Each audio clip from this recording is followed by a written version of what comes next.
As Deputy Director General for Research and Development at the International Potato Center, it is an honor to give some words to acknowledge the contribution of Bob Rhoades to CIP's work.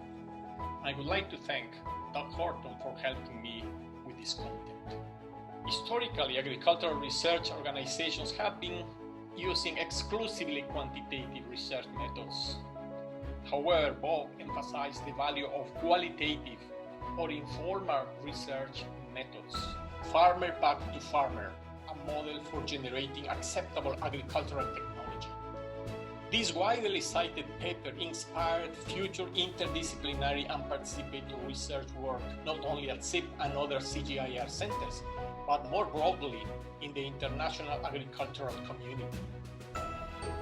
As you can see, CIP social and biophysical sciences that work today in teams and sometimes take that for granted, myself included, who has worked in multidisciplinary teams for many years, owe gratitude to Bob Rhoades' ideas. Thank you very much, Bob, for your contribution to agricultural research and development approaches. Your ideas are still present and evolving today. Hi everyone. On behalf of CIP Social Science team, I'm going to present Bob's legacies. The first legacy is interdisciplinary collaboration known as farmer-back-to-farmer approach. Before, there were highly visible failures of post-harvest specialists viewing the problem from their scientific perspective and proposing long storages not suitable to farmers. Bob introduced interdisciplinary collaboration, incorporating farmers' concerns about cost and risks of communal and commercial storages, providing feasible solutions for farmers. At that time, however, women farmers were less recognized in research, practices, and publications. Currently, we are more gender responsive. For example, we introduced sweet potato storages in Africa. There are two types, the pit storage and hut storage. Do you know which one do women farmers like and why? Women prefer the pit storage because they can make it by themselves. To build hut, they need their husband's financial and physical labor support, and then women's sweet potatoes may be taken by their husband. Sheep anthropologists also work with women farmers to adjust equipment or develop a new design based on women's needs. Participatory approaches are applied in various areas with continuous revisions to critically address the issue of power. For example, farmer field schools, participatory variety selection, participatory market chain approach, and nutrition education. The next legacy is genetic resources. Before, the conservation of crop genetic resources were based on breeders' value, in which quantity was important. Farmers in the Andes purposefully maintain a diversity of cultivars. They select for qualities as well as quantities that are beneficial for smallholder conditions. Dynamic conservation is the outcome of farmer management for diverse trait, culinary quality, risk management, among others. Indigenous knowledge and global sciences are often seen as two distinct epistemologies. Bob stood between and created fusion by using farmers' knowledge and the latest sciences. Another of Bob's legacies was a focus on households and food systems.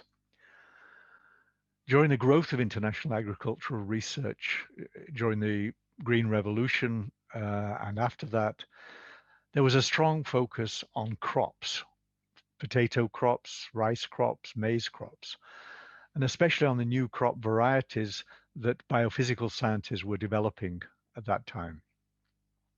When the scientists talked about farmers, they were usually talking about the male farmer and thinking that the job of the male farmer was to adopt the new varieties to improve productivity. Bob wanted a different approach. He proposed interdisciplinary collaboration between the biophysical scientists with a focus on the crops and the social scientists in order to see things differently.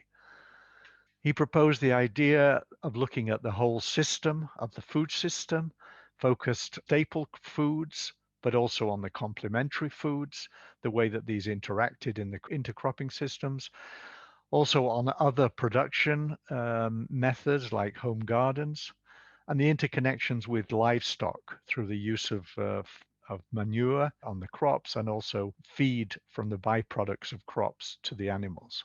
This system produced for the market to bring income to households, but of course also was a source of food for that household. The production of food involves work in the fields, harvesting, it involves storage, selling to the market, and preparing the food for the family. This involves the women, the men, the old, and the young. When research supports the whole food system in this way, it becomes more inclusive, it becomes more productive, and it becomes more nutritious. Many physical scientists were very happy with this alternative approach. The role of anthropologists are expanding in SIP now. We look at the issue of access to resources, social and ecological feasibility, and institutional power dynamics that determine scaling up of technologies. Now, in this last slide, we raise questions to build further on Bob's trajectory. What is the role of disciplinary non-economic social sciences compared with interdisciplinary research? How can gender-responsive and identity-sensitive participatory research contribute to SIP's core research compared to orthodox participatory research in the 1990s? How can we apply Bob's concepts in emerging hot topics in agriculture in terms of interdisciplinary collaboration and research concepts? Thank you, Bob. SIP will continue to work for women and men farmers across the world.